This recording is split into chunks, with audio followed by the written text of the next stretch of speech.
एक मशीन को 10% लाभ पर बेचा गया। यदि इसे ₹80 कम में बेचा जाता तो विक्रेता को 10% हानि होती। मशीन का क्रय मूल्य कितना है? देखिए इसमें दो बार बेचता है, पहले 10% लाभ पे, फिर 10% हानि में, और अंतर 80 है। इस तरह से हम लोग क्रय मूल्य निकालना है। क्रय मूल्य मान लेते हैं एक्स, पहले क्या बेचता है 10% लाभ, माने 110 में बेचता है 100 की वस्तु को, और उसका अंतर माने कम है। कितना कम है? जो सेकेंड बार बेचता है 10% हानि, यानी कि 100 का वस्तु को 90 में बेचता है, बट्टा 100 बराबर इसका दोनों का अंतर कम कितना होता है? 80 रुपया। इस तरह से जो एक्स निकलेगा वो क्रय मूल्य हो जाएगा। अब एक्स कैसे निकालेंगे? दोनों का एलसीएम 100 और 100 दोनों सेम, एलसीएम 100 होगा, उधर चल जाएगा, इधर 110 घटाओ 90, 20 एक्स हो जाएगा। 20 एक्स बराबर क्या हो जाएगा? 80 गुना 100। इस तरह से हम लोग एक्स निकाल सकते हैं। एक्स बराबर क्या हो जाएगा? 80 गुना 100 डिवाइडेड बाई 20, तो 0 दो चौके कट जाएगा। ठीक है, बराबर क्या हो गया? 400 रुपये। इस तरह से हमारा निकल गया क्रय मूल्य 400 रुपये। प्रश्न संख्या 56। 100 वस्तुओं में से आधी वस्तुओं को 20% लाभ पर तथा शेष वस्तुओं को 40% लाभ पर बेचा गया। यदि सभी वस्तुओं को 25% लाभ पर बेचा गया होता तो यो लाभ पहले से ₹100 कम मिलता। प्रत्येक वस्तु का क्रय मूल्य कितना है? 100 वस्तु हैं, प्रत्येक वस्तु का मान लीजिए 1 से 100 वस्तु का 100 हो जाएगा। सबसे पहले क्या करता है? वो आधा वस्तु बेचता है। ठीक है, आधा मैंने 100x का आधा 50x, 50x को कितना में बेचता है? 20% लाभ, मैंने 120 बट्टा 100। ये क्या हो जाएगा वैल्यू? बराबर हो जाएगा 0 0 कटेगा, 12 5 60 x हो गया। ठीक है, अगला क्या करता है? आधा को 40% लाभ पर बेचता है। आधा मैंने 50x का आधा क्या हो गया? 50x, इसको बेचता है 40x, माने 140 बट्टा 100 में बेचता है। 2 0 कट जाएगा, 14 5 70, ये हो गया 70x। ठीक है, ये आधा आधा दोनों को जोड़ देंगे। ठीक है, अब अगला जो भाग है वो पूरा को बेचेगा। यदि कितना? 25% लाभ, मैंने 125 में 100 कट जाएगा, बराबर क्या हो जाएगा? 125x। 160 और 70 के 130x, 125x। अब बोल रहा है ये दोनों का जो अंतर है 130x विक्रय मूल्य और 125x विक्रय मूल्य, इसका अंतर 100 है। इस तरह से हमारा x बराबर क्या हो जाएगा? 100 डिवाइडेड बाई ये 5, 5 दूनी 10, मैंने 20 रुपये। इस तरह से 20 रुपये हमारा आंसर हो जाएगा। प्रश्न संख्या 57। यदि 20 वस्तुओं का क्रय मूल्य 15 वस्तुओं के विक्रय मूल्य के बराबर हो तो लाभ प्रतिशत कितना है? देखिए इसमें 20 वस्तुओं का क्रय मूल्य माने सीपी इज इक्वल टू कितना है? 15 वस्तुओं का सेलिंग प्राइस माने विक्रय मूल्य। अब इस तरह से हम लोग क्रय मूल्य घटा विक्रय मूल्य, क्रय मूल्य विक्रय मूल्य की तरफ आएंगे, कितना हो जाएगा? 15 बट्टा 20, यानी कि ऊपर क्या है? ऊपर हमारा क्रय मूल्य है सीपी, नीचे एसपी विक्रय मूल्य 20 है। मैंने 15 का वस्तु को 20 में बेचा तो क्या हो गया? लाभ हो गया। अब लाभ प्रतिशत बराबर क्या हो जाएगा? कितना ज़्यादा में बेचा? 5। कितना का वस्तु को? 15 को, गुना 100%। 5 दिया बराबर क्या? 100/3, 33 पूर्णांक 1/3% लाभ। प्रश्न संख्या 58। किसी अलमारी को ₹2576 में बेचने पर एक व्यक्ति को 12% लाभ होता है। यदि इसे ₹100 कम में खरीदा गया होता तो कितने प्रतिशत लाभ होता? देखिए विक्रय मूल्य दिया हुआ है। सबसे पहले हम लोग क्या निकालेंगे?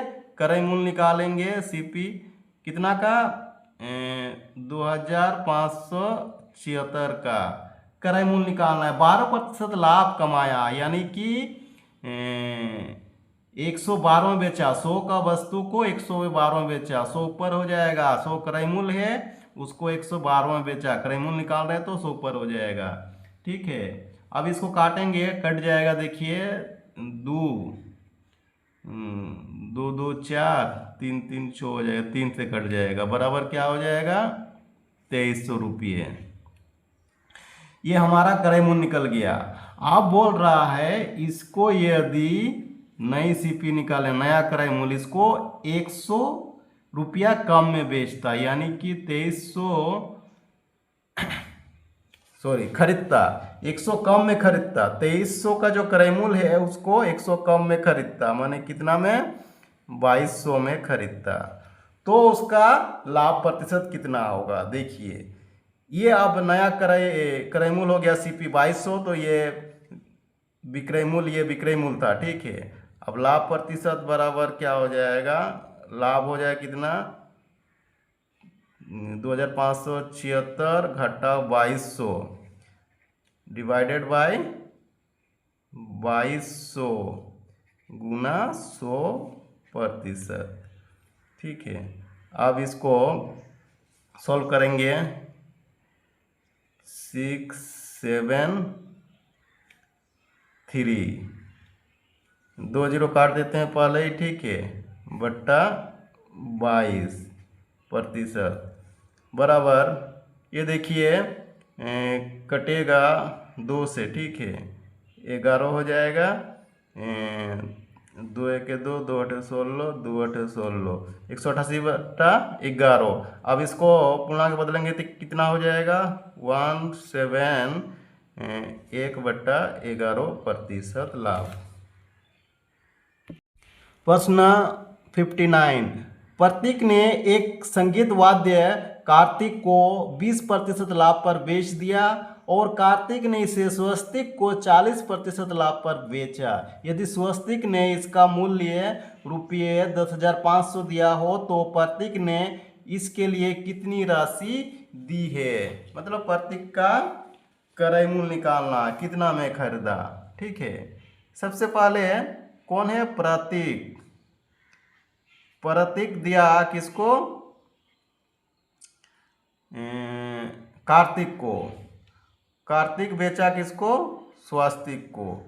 ये 20% में बेचा और लाभ में ये 40% में बेचा। इसका दिया हुआ कितना 10,500, इसका क्रय मूल्य निकालना है, ठीक है। अब हम लोग सीपी निकालेंगे, किसका, प्रतीक का, पी माने प्रतीक, ठीक है। ये 10,500 था, ये कार्तिक ने इसको बेचा 40% लाभ में, यानी कि ये क्या हो जाएगा, इसका क्रय मूल्य क्या था 100/140, ठीक है। 100 क्रय मूल्य था ना कार्तिक का, 140 में बेचा, तो उसके बाद ये फिर 20% काम का है, माने 100/120।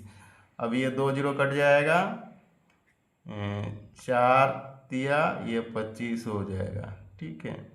ये 3 से कटेगा, 3 तिया 9, 3 5 15, 2 0, ये 14 से कट जाएगा, 14 दूनी 14 5 1 0। अब क्या हो जाएगा 25 25 625 और 1 0, 6,225 रुपया हमारा निकल गया। ये प्रतीक ने इतना दिया, ठीक है। Thank you. प्रश्न संख्या 60, मनीष ने 25 किलोग्राम चावल रुपये 32 प्रति किलोग्राम तथा 15 किलोग्राम चावल रुपये 36 प्रति किलोग्राम खरीदे। दोनों को मिलाकर बने मिश्रण को 40.20 प्रति किलोग्राम की दर से बेचने पर कितने प्रतिशत लाभ हुआ, ठीक है। तो इसका पहले हम लोग कुल क्रय मूल्य निकाल लेते हैं, ठीक है। क्रय मूल्य क्या हो गया, 2 भाग में बेचा, 25 किलोग्राम को बेचा कितना में 32 रुपया पर किलो, और एक बार 15 किलो बेचा, 15 को कितना में बेचा 36 रुपये पर किलोग्राम। दोनों क्या हो जाएगा, दोनों कैलकुलेशन करेगा तो 1340 रुपये हो जाएगा, ठीक है। ये टोटल कितना किलो है 25 और 15 कितना हो जाएगा 25 से 15 40, और इसका विक्रय मूल्य क्या हो गया, वो 1 किलो को बेचता है 40 रुपये 20 पैसा, 40.20। ये टोटल कितना है 25 और 15 यानी कि 40 किलो है, तो 40 किलो कितना हो जाएगा 2 जीरो होगा, दशमलव खत्म हो जाएगा। ठीक है, अब 4 दूनी 8, जीरो, 4 चौके 16। ठीक है, 1340 को 1608 में बेचा तो क्या हुआ, लाभ हुआ, इसीलिए लाभ प्रतिशत निकालेंगे। लाभ प्रतिशत क्या हो जाएगा, इसे इसको घटा देते हैं। ठीक है, घटाने से हो जाएगा 862 डिवाइडेड बाई क्रयमूल्य कितना है 1340 गुना 100%। ठीक है, अब इसको निकालेंगे, ये तो 1 जीरो कट जाएगा, ये देखो 2 से कट जाएगा। ठीक है, इतना दूनी इतना हो जाएगा। ठीक है, बराबर 2 गुना 10 यानी कि 20% लाभ हो गया।